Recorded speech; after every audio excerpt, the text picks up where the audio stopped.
लगता है घर पे नहीं है। आप एक बार और घंटी बजाने का कष्ट करेंगे?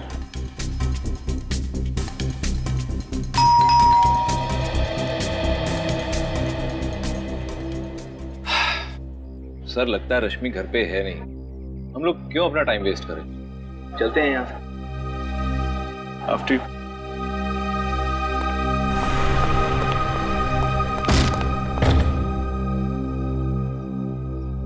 बढ़ा दिया काम इसने भी। चल भाई सूरज, यहाँ तेरी नहीं चलेगी।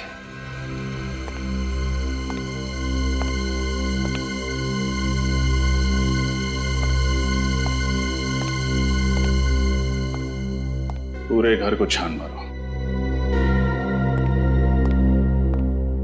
यस सर, आज सारे सबूत अच्छे से मिटा दूंगा। देखता हूं कैसे करते हैं case solve.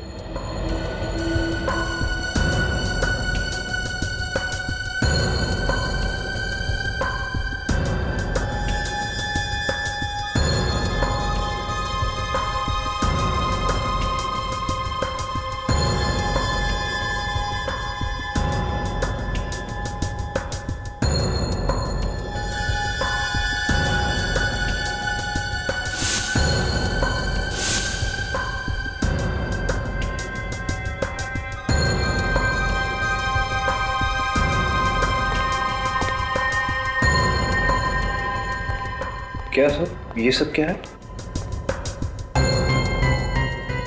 Photographs.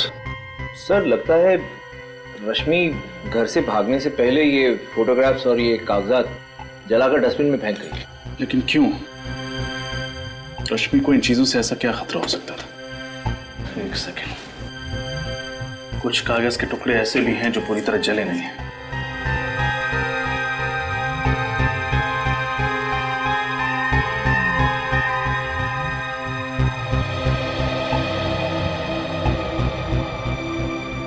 PSY। PSY से क्या शब्द हो सकता है? शायद साइकियाट्रिस्ट। ये किसी साइकियाट्रिस्ट का प्रिस्क्रिप्शन है। लेकिन अब कौन से साइकियाट्रिस्ट का, ये कैसे पता लगेगा? उसकी जरूरत नहीं है सूरज, बस ये पता चल जाए कि रश्मि ये दवाई ले क्यों रही थी, हमारा काम हो जाएगा।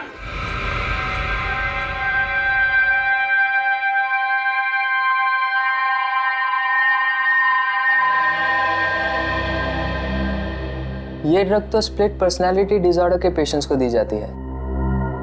Split personality disorder? जी हाँ, ये ऐसे पेशेंट्स होते हैं जिनमें दो पर्सनालिटीज होती है, एक जो अपनी खुद की होती है और दूसरी जो अपनी ओरिजिनल पर्सनालिटी से बिल्कुल अलग होती है। यूँ समझो कि एक ही शख्स के अंदर दो इंसान जी रहे हो सकता है कभी कभी दो से ज़्यादा भी इंसान जी रहे हो। डॉक्टर, जब ऐसे पेशेंट्स अपनी पर्सनालिटी बदलते हैं तो क्या करते हैं? ये कुछ भी कर सकते हैं, मगर जब वो अपनी ओरिजिनल पर्सनालिटी में वापस आते हैं तो उन्हें याद ही नहीं रहता कि उन्होंने किया क्या था। मतलब जब पेशेंट पर्सनालिटी ए में होता है तो उसे ये याद नहीं रहता कि पर्सनालिटी बी में उसने क्या किया था, और जब वो पर्सनालिटी बी में होता है तो उसे ये याद नहीं रहता कि पर्सनालिटी ए में उसने क्या किया था। एग्जैक्टली। सर, यानी जब रश्मि ने बकुल का खून किया तब वो रश्मि नहीं थी, कोई और शख्सियत थी। तभी तो जब हमने भी पूछा तो हमें कुछ बताया नहीं, एकदम नॉर्मल बिहेव कर रही थी, क्योंकि उसे याद ही नहीं होगा कि उसने बकुल का खून किया। लेकिन सर, डॉक्टर सालुंखे का कहना है कि बकुल को और उस नौकर को किसी आदमी ने मारा था। लेकिन सर, हमें ये बात भी तो अच्छे से पता है कि उस नौकर का खून एक औरत ने किया है। अब ये कैसे पॉसिबल है? हो सकता है क्योंकि जब एक स्प्लिट पर्सनालिटी डिसऑर्डर से पीड़ित औरत एक आदमी का रूप लेती है तो वो एक आदमी की तरह बिहेव करती है।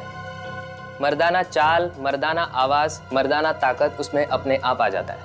मतलब डॉक्टर सालुंखे सही कह रहे थे। एक और बात सर, अगर उस औरत ने एक बार खून किया है तो वो जरूर दोबारा हमला कर सकती है।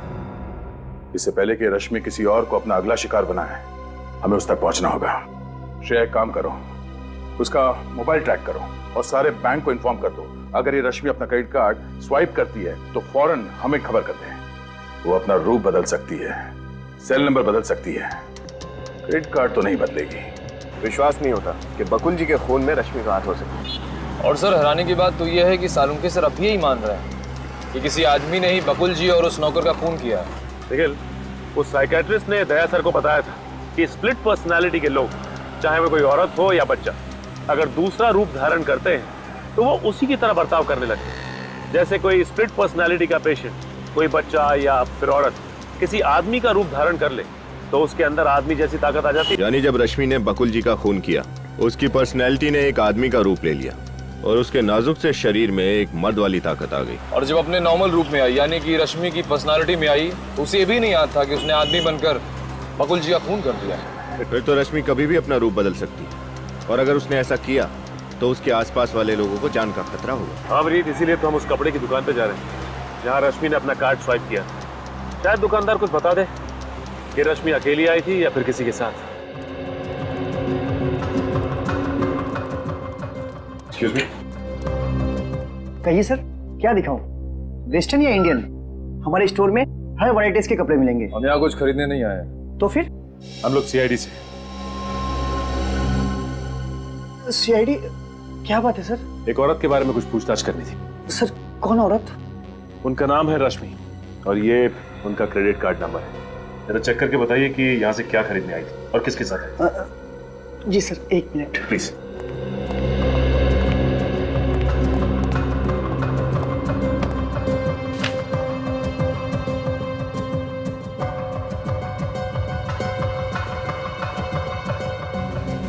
सर, ये हो बिल सर।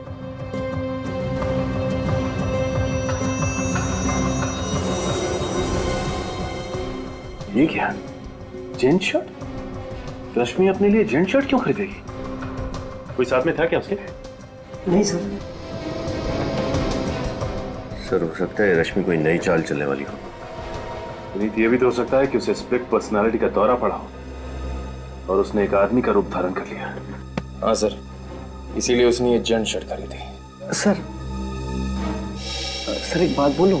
बोलो। सर, वो लड़की थोड़ी खिसकी हुई थी सर। वो बोल कुछ रही थी और कर कुछ रही थी सर। सर, उसे क्या चाहिए था मैं समझ ही नहीं पाया।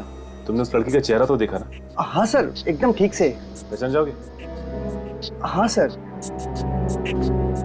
ये है वो लड़की? नहीं सर, ये नहीं थी। ध्यान से देखो, यही होगी। नहीं सर, मैं ठीक बोल रहा हूँ सर, ये वो नहीं थी। उस लड़की का चेहरा सर मैं भूल ही नहीं सकता। इन तीनों में से कोई थी? नहीं सर, इन तीनों में से कोई नहीं थी। सर, इसका मतलब खूनी कोई और अनजान औरत है। हो सकता है निखिल, इस आदमी को अपने साथ ले लो, उस औरत का स्केच बनवाते हैं।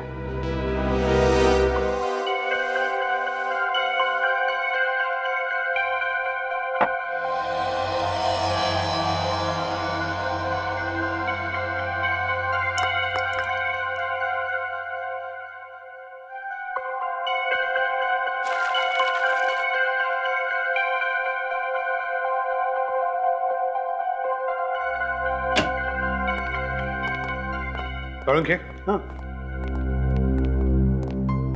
सॉरी। अरे यार, आज दिन किधर से उगा भाई? एसीपी प्रद्युमन और सालुके को सॉरी? यार गलती हो गई थी इसलिए सॉरी कह दिया, उसमें क्या हुआ? गलती? कैसी गलती? सालुके तो कह रहा था ना कि वो खून किसी मर्द ने किया है और हम कह रहे थे कि वो खून किसी औरत ने किया है। तो सही था सालुके। सही था ना? सही था ना? अरे सही कैसे नहीं होगा बॉस? मेरा अंदाजा कभी गलत नहीं होता, बरसों का एक्सपीरियंस है आफ्टर ऑल। आधा सही था तू, आधा। आधा सही मतलब? सालुके, वो जो औरत है ना जिसने खून किया है, वो एक स्प्लिट पर्सनालिटी डिसऑर्डर की मरीज है। उसके जहन में, उसके शरीर में जब भी कोई मर्द घुसता है ना तो मर्दों वाला बर्ताव करती है। ओह, सी इंटरेस्टिंग। बट एनीवे, आधा सही तो हूं ना? तो बॉस, इसका मतलब सालुके को रिटायर होने की तो जरूरत नहीं है ना? क्या करूं, छुटकारा भी नहीं, पाला जो पड़ गया तेरे से। अरे यार, यही तो गलत है तुम्हारा। कब बॉस बन जाते हो, कब दोस्त रहते हो, पता ही नहीं चलता। एनीवे, आज सालुके लड़ाई के मूड में बिल्कुल नहीं है। भाई, आज आप लोगों का मनोरंजन नहीं हो सकता है। अरे सर, ऐसी बात क्यों कर रहे हैं आप? सच कह रहे हैं सर, आप लोग जब झगड़ते हैं ना तब मनोरंजन नहीं हमें टेंशन हो जाती है। टेंशन होती। सालू के साथ हाँ ये देखिए। एक मिनट बस। क्या? ये फोटो। ओह, गुड जॉब तारिका। तुम एक काम करो, बाकी के फोटोज भी साफ करो। सर। बॉस, बॉस मैं तुम्हें कुछ दिखाना चाहता हूँ। पंकज, लाइट ऑफ करो जरा।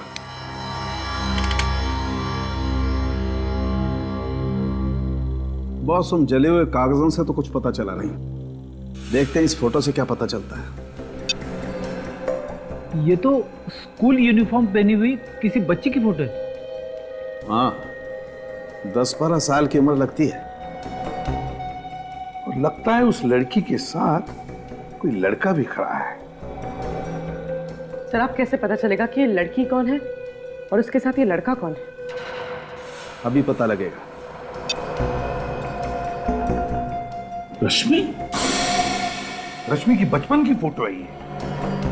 लेकिन सर, कोई अपने बचपन की फोटोज क्यों जलाएगा? लोग ये सब तभी करते हैं जब वो कुछ छुपाना चाहते हैं। हाँ सर, मतलब रश्मि के साथ बचपन में कुछ ऐसी बात हुई है जिसे वो छुपाना चाहती है। जरूर फ्रेडी, ऐसा ही हुआ होगा।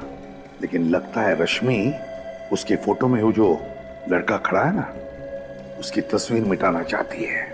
यस सर, अब इस लड़के का पता लगाना पड़ेगा। मगर कैसे सर? फोटो में तो कुछ दिख रहा ही नहीं है। क्यों नहीं दिख रहा है? देखो अभी, देखो उस बैच पर क्या लिखा है।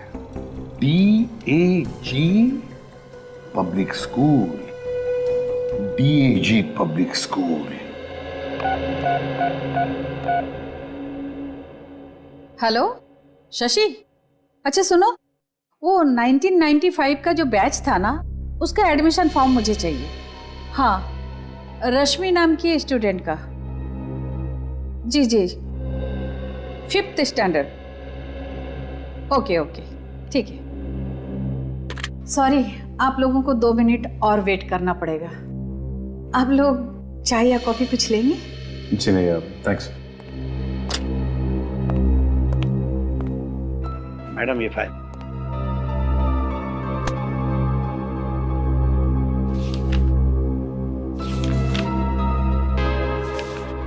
ये रही फाइल, इसमें रश्मि की सारी डिटेल्स है।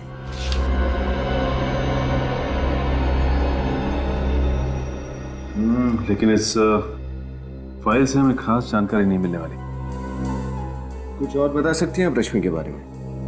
जी नहीं, इस बारे में मुझे और कुछ पता नहीं। एक मिनट सर, मुझे इस लड़की का चेहरा देख के कुछ याद आ रहा है। इसका एक बड़ा भाई था जो फुटबॉल बहुत अच्छी खेलता था। वो हमारे स्कूल की टीम में था। आपको पूरा यकीन है? जी सर। क्या नाम था उसका और कौन सी क्लास में पढ़ता था? सर, नाम और क्लास तो याद नहीं है। हाँ सर, वो इससे 2-3 साल बड़ा था सर। 2-3 साल बड़ा था। ये 1995 की 7वीं और 8वीं क्लास की रिकॉर्ड फाइल लेके आइए प्लीज। वो होठ थोड़ा पतला होगा। सर, ये रश्मि कहीं भेस बदल के तो नहीं गई थी गारमेंट शॉप में? इसी वजह से शॉपकीपर उसे पहचान नहीं पा रहा है। हो सकता है अभिजीत, बिल्कुल हो सकता है। हाँ पंकज। जी सर। ये नीता, निकिता और शिखा तीनों को बुलाया ब्यूरो में? जी सर, श्रेया उन्हें लेके आती होगी। गुड। स्केच रेडी है सर।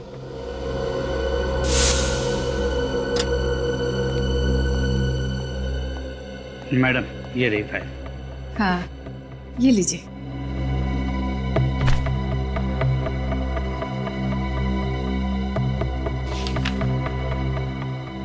निखिल, रश्मि के घर से जो फोटोग्राफ्स मिली थी वो लाना। सॉरी।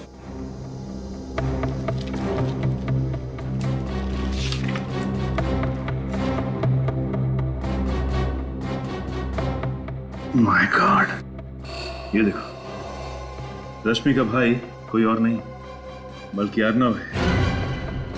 मतलब ये प्लानिंग इन दोनों भाई बहन ने मिलकर की थी। यही थी वो? और हाँ सर, हमारे स्टोर में यही औरत आई थी।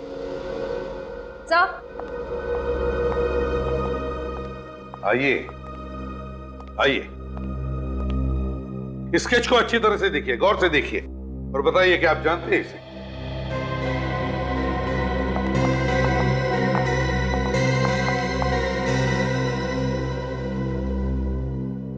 नहीं सर।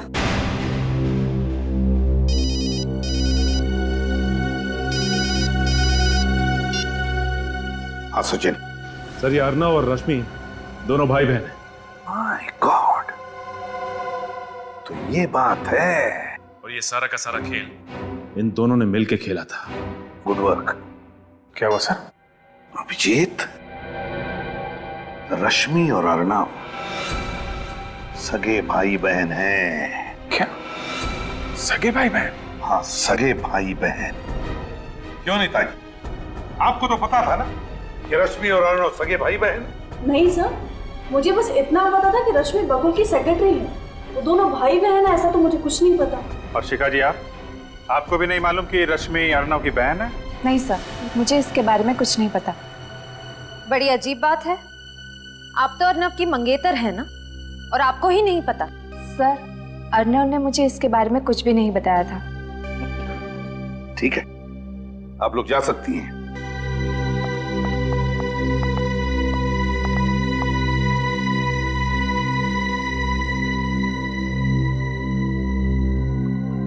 अभिजीत,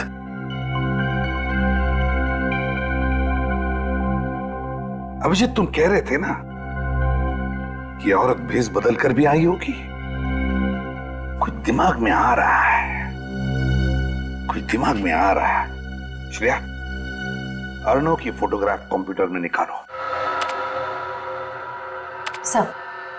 ये रहा अर्नव का चेहरा। अब श्रेया, अर्नव के इस चेहरे पर स्केच में जो जो है वो सब बनाओ। ये ऐसे बाल, ये कानों में बालियां और ये लिपस्टिक।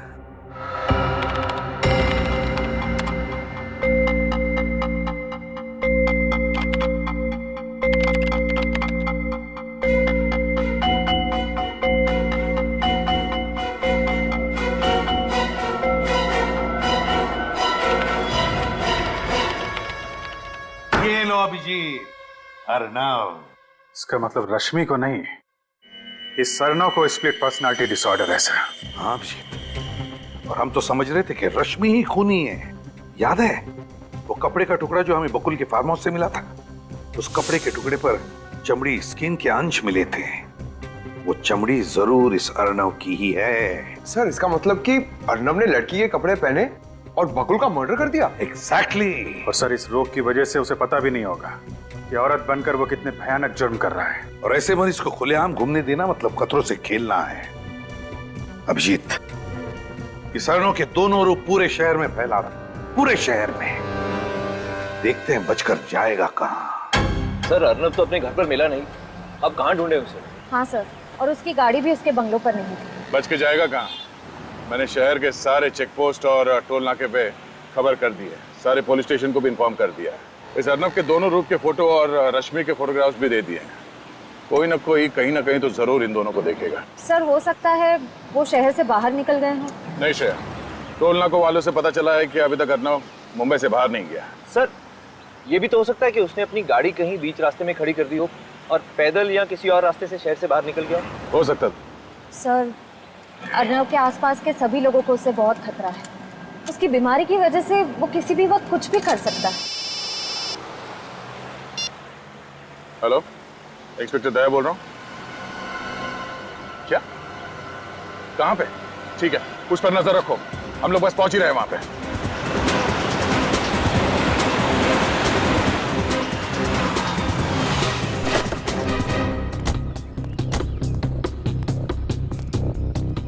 आपने फोन किया था ना? आप सीआईडी से? हाँ हाँ सर, मैंने फोन किया था। वो पोस्टर देखा था ना, वो खतरनाक आदमी का और वो औरत का भी। तो दोनों में से किसको देखा तुमने? साहब, वो पोस्टर वाली औरत को, सेम टू सेम वही औरत थी।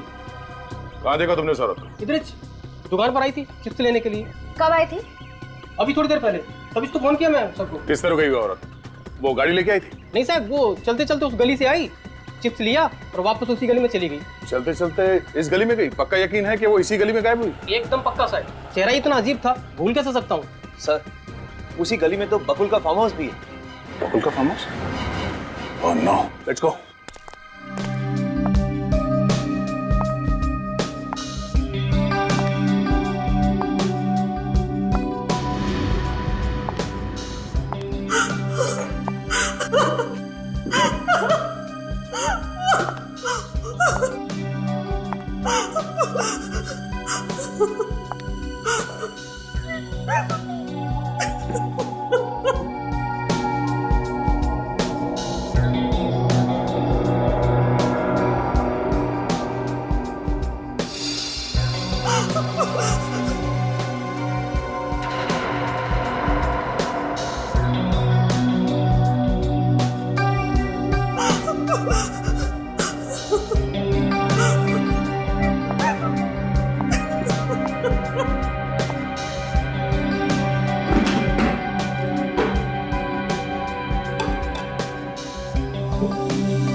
तुम खाओगी? खाओ ना। मैं भी कितनी पगली हूँ, तुम्हारे मुंह पे तो पट्टी बंधी हुई है, तुम खा कैसे सकती हो, है ना? कोई बात नहीं, इसे मैं ही खा लेती हूँ। हाँ?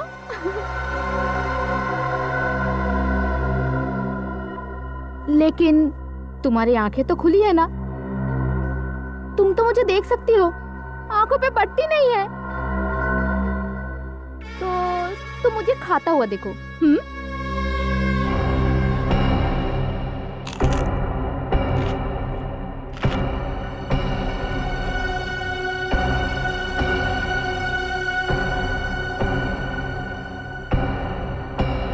तो क्या नाम बताया तूने अपना? रश्मि, यानी कि रेशम रेशम, मुलायम। तेरी हिम्मत कैसे हुई कि तू मुझसे ज्यादा खूबसूरत दिखे?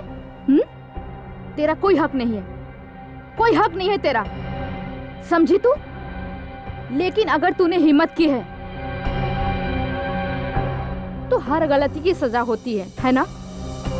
बोल, क्या सजा चाहिए तुझे? बोलना। रेशम रेशम, रश्मि।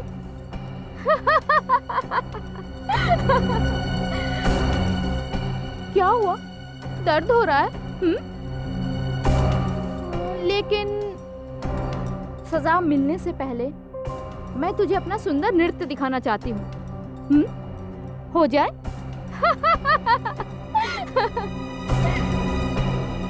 पहले मजा, फिर सजा।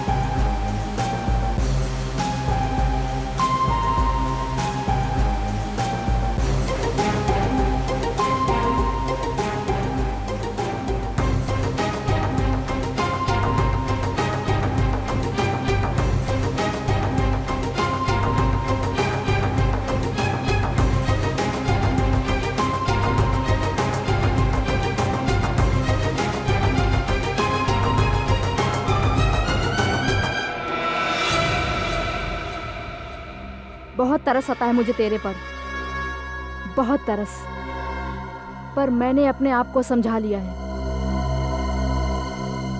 कि दया माया छोड़ दूं और मैं और तुझे मारकर दया से मुक्त हो जाऊंगी और तू अपने इस जीवन से मुक्त हो जाएगी।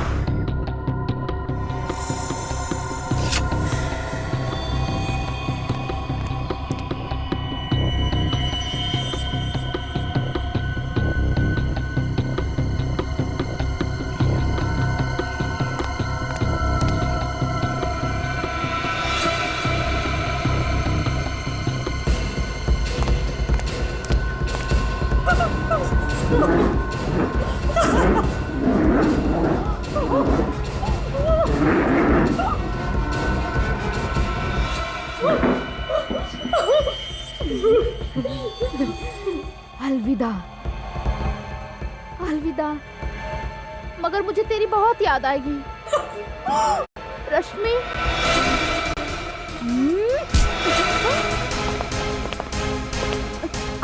कौन हो तुम? भला कोई किसी औरत को इस तरह पकड़ता है क्या? तुम्हारे घर में माँ बहन नहीं है क्या? छोड़ो, छोड़ो मुझे। सब है। तो फिर छोड़ो ना।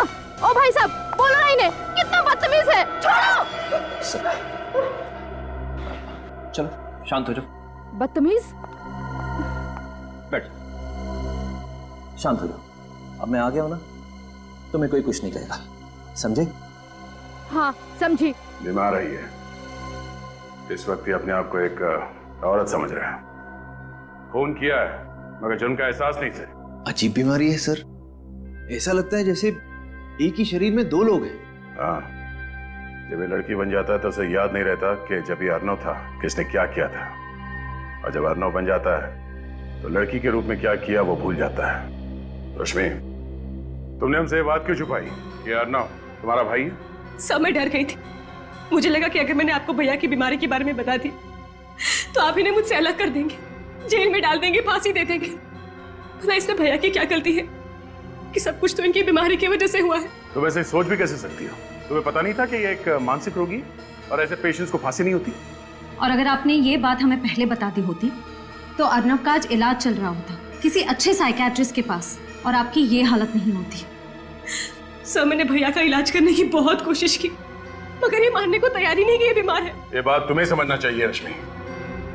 एक स्प्लिट पर्सनालिटी डिसऑर्डर का पेशेंट तो यही कहेगा ना, उसे तो कुछ याद ही नहीं रहता। सर, इसी डर की वजह से मैं भैया से अलग रहने लगी। भैया कुछ भी कर सकते हैं।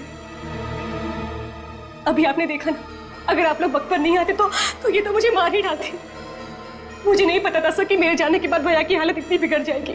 तुम चिंता मत करो, किसी अच्छे साइकियाट्रिस्ट को दिखा के अर्नव का इलाज करवाएंगे। अर्नव बीमार है, बुरा नहीं, ठीक हो जाएगा। सूरज, एम्बुलेंस बुलाओ।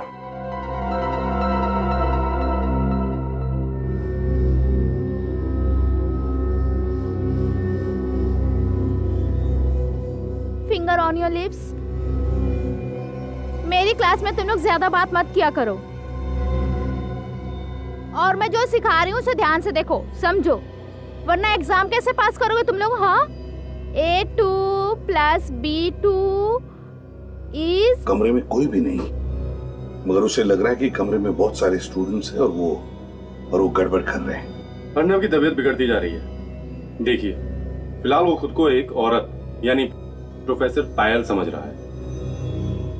डॉक्टर साहब, मुझे पता है इस बीमारी को ठीक करना बहुत मुश्किल है, लेकिन वक्त चाहे जितना भी लगे आप अर्नव को ठीक करने की कोशिश कीजिए।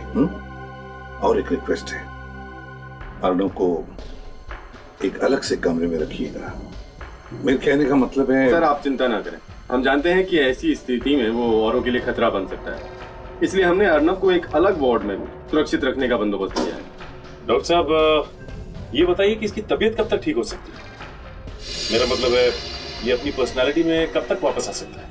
बताना मुश्किल है, और मैं इसके ठीक होने की कोई गारंटी भी नहीं दे सकता। 6 महीने, साल भर, 2 साल, सब डिपेंड करता है कि वो ट्रीटमेंट के साथ कितना रिस्पॉन्ड करता है।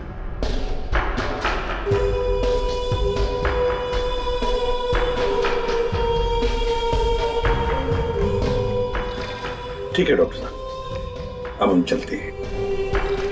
अगर आपको कोई भी जरूरत पड़े अर्नव के लिए तो हमें जरूर कहिएगा। Okay, goodbye. क्या बात है पंकज, अचानक चुप क्यों? सर, मुझे ऐसे पेशेंट से बहुत डर लगता है सर। अगर वो यहाँ से भाग के मेरे घर आ गया तो? इस बात का डर तो है, हो सकता है ऐसा। अरे नहीं सर, ऐसा मत बोलिए। सर प्लीज, आज मैं अपने घर पे नहीं सोऊंगा, मैं आपके घर पे आके सो जाऊं। एक मिनट। हाँ पंकज। हाँ। ओके। हाँ पंकज, एक सिंपल सा कैच नहीं पकड़ पाए तुम। अरे सर को बताना तो चाहिए था, मेरा ध्यान नहीं था, और राइट हैंड में ये रुमाल था, मैं लेफ्ट से कैसे कैच पकड़ूं? मैं राइट ही हूँ। फिलहाल वो खुद को एक औरत यानी कि प्रोफेसर पायल समझ रहा है।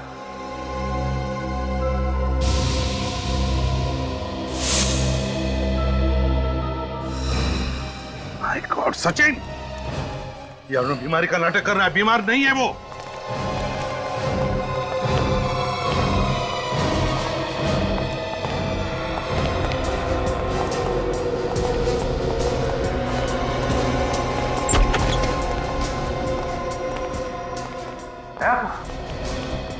कहाँ गायब हो गया है? क्या हुआ सर? कोई प्रॉब्लम है? प्रॉब्लम तो अब तुम्हें होगी। झूठ बोलने का नतीजा जानते हो? झूठ? मैंने क्या झूठ बोला है सर? ये अनजान बनने का नाटक बंद करो डॉक्टर। देखिए सर, पहले ये तो बताइए प्रॉब्लम क्या है? प्रॉब्लम ये है डॉक्टर कि तुमने ही बताया था ना कि अर्नव को स्प्लिट पर्सनालिटी डिसऑर्डर है। हाँ, ये सच है सर। आपने खुद देखा है उसे अजीबोगरीब बर्ताव करते हुए। नहीं, वो बिल्कुल नॉर्मल है। नॉर्मल है? ये क्या कह रहे हैं आप लोग? नॉर्मल है वो। अब कहाँ है इस वक्त? बताओ जल्दी। सर उसे सेशन रूम में लेके गए। चलो ले चलो हमें। चलिए सर। अगर तुम प्रोफेसर की बात नहीं मानोगे ना तो प्रोफेसर तुम्हें पनिशमेंट देंगी, समझे? सॉरी। अर्नव,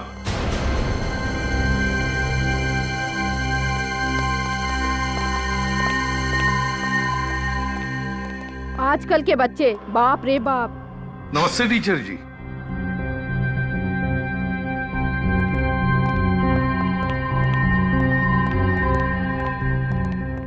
नमस्ते। क्या आपका बच्चा हमारे यहाँ स्टूडेंट है? जी नहीं, मैं इसे भी प्रद्युमन, ये है इंस्पेक्टर सचिन, श्रेया और पंकज। हम लोग सीआईडी से हैं।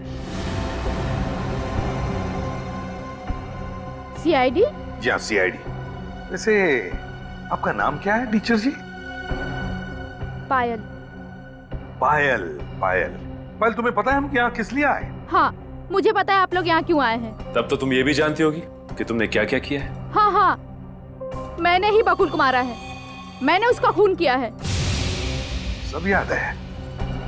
लेकिन सर एक बात समझ में नहीं आ रही कि अगर खून इन्होंने किया है तो बकुल के खून का इल्जाम अर्नव ने अपने सर पे क्यों ले लिया? हाँ, क्यों किया अर्नव ने ऐसा? हाँ?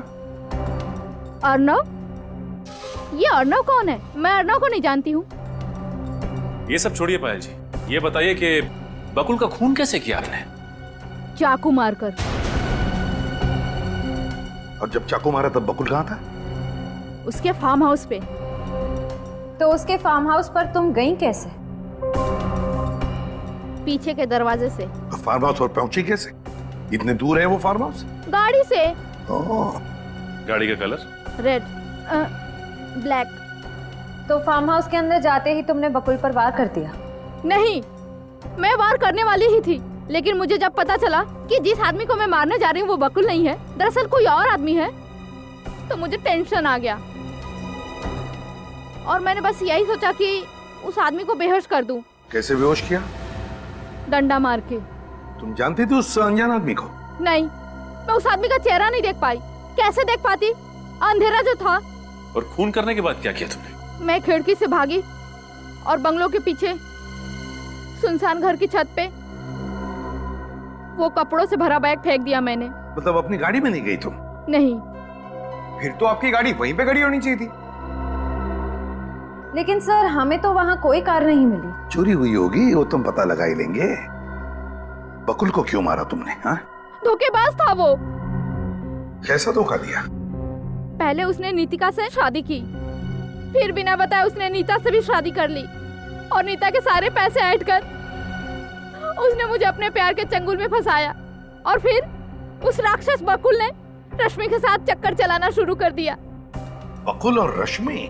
हाँ, उन दोनों का चक्कर था। लेकिन तुम्हें पता कैसे चला कि बकुल अपने फार्म हाउस पर है? हाँ, उस मीटिंग के बारे में तो सिर्फ अर्नव को पता था। मैं उस पर नजर रख रही थी। अर्नव पर? ये अर्नव कौन है? मैं अर्नव को नहीं जानती हूँ। मैं बकुल का पीछा कर रही थी। पायल जी, अब रहती कहाँ है? मलाड। और काम क्या करती है? आर्किड। मैं प्रोफेसर हूँ, मैथ प्रोफेसर। और माता पिता कहाँ है? माँ बाप बचपन में ही मर गए थे। मैं अनाथ हूँ। अब तो मैं भी उनके पास चली जाऊंगी। आप लोग मुझे फांसी जो दे दोगे। अरे नहीं नहीं पायल जी, बकुल का खूनी तो मिल गया। मतलब? बकुल का खून तुमने नहीं किया है, अर्नव ने किया है। अर्नव ने। कौन अर्नव? ये अर्नव क्या लगा रखा है? मैं किस अर्नव को नहीं जानती हूँ। पायल, अर्नव वही है जिसे तुमने फार्म हाउस में बेहोश किया था। वो भी बकुल को मारने के लिए वहां पहुंचा था, लेकिन तुम वहां पहुंच गई और उसी का फायदा उठाकर उसने असली चाकू से उस पर वार किया। लेकिन उसने एक गलती की।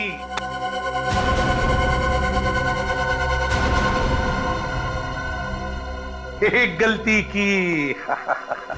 कैसी गलती? वही गलती जो अभी तुमने की। पायल उल्टे हाथ का इस्तेमाल करती है, लेफ्टी है वो। और अर्णव राइट हैंडेड है, राइट हैंडेड, दाहिने हाथ का इस्तेमाल करता है वो। और इस वक्त तुम पायल हो, राइट? और उस हिसाब से तुम्हारी सारी हरकतें पायल जैसी होनी चाहिए, अर्नव जैसी नहीं।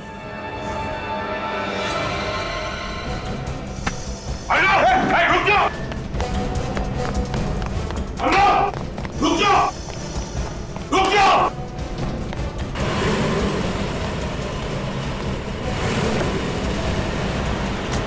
रुक जाओ!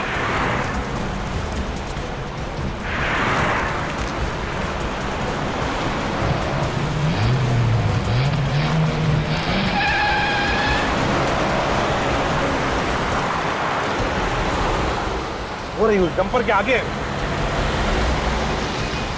निकलना नहीं चाहिए हमारे हाथों से सचिन। नहीं बचेगा सर। पलक झपकते ही हमारे आंखों के सामने से भाग गया। सर ये बहुत चालाक है। ओवरटेक करो उसे। हाँ सर। प्लान बना के आया था वो पहले से ही। देखा, उसी लिए उसका साथी आया था गाड़ी लेकर उसे उठाने के लिए।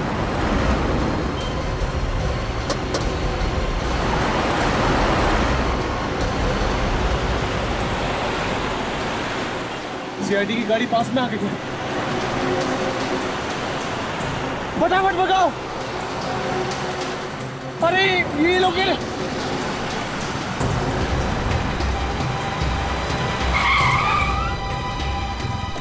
अब क्या करें? मारो।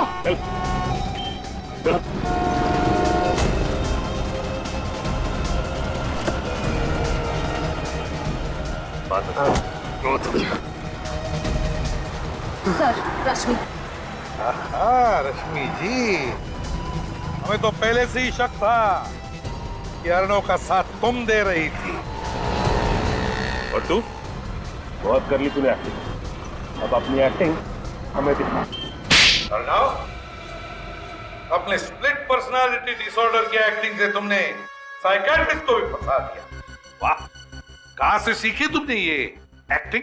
कितनी भी एक्टिंग कर लो, लेकिन तुम भूल गए कि हर नाटक पे पर्दा गिरता ही गिरता है।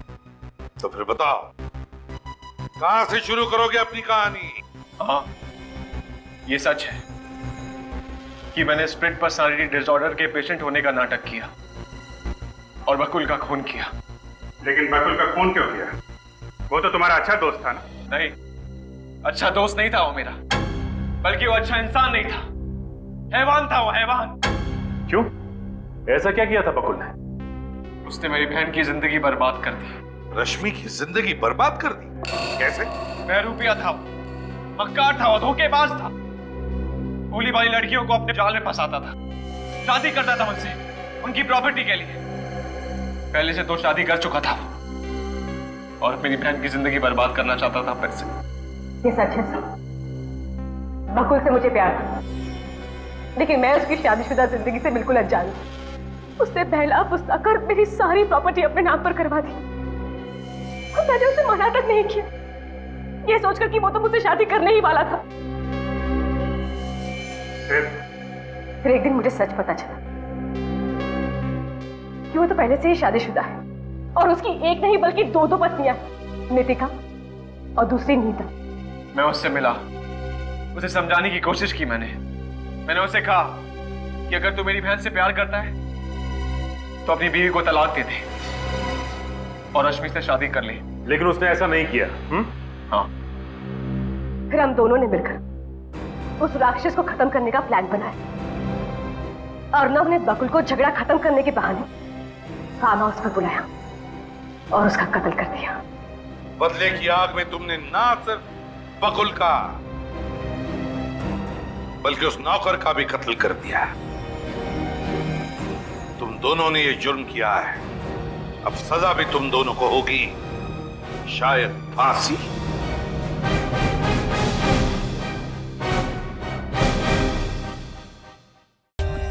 For more updates, subscribe to our channel, click the show links and enjoy watching the videos.